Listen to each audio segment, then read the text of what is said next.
International audience naman ang pinabilib ng pelikulang The Kingdom ni Bossing Vic Soto at Piolo Pascual. Isa nga ang The Kingdom sa mga pelikulang Pinoy na tampok sa Manila International Film Festival.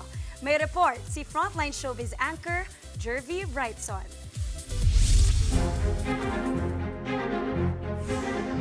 The glitz and glamour of Hollywood welcomes pelikulang Pilipino.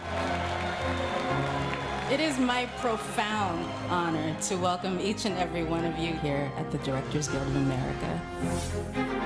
Day one pa nga lang, talagang dagsana ang mga personalidad.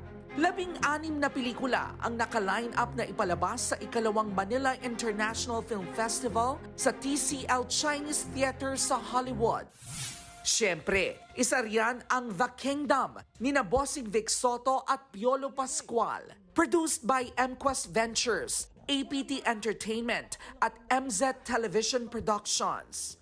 Pagkatapos ng screening, sinundan niya ng talkback session. Dito, nagkaroon ng chance ang members of the media para makakwentuhan sina Piolo Pascual, Cedric Juan at Direk Mike Tuviera.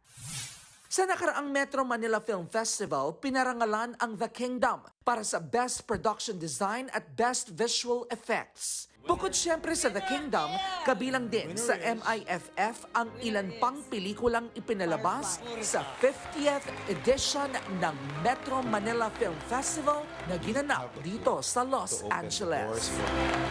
We have a goal to open the doors for more Filipino films to be recognized and screened to the whole world.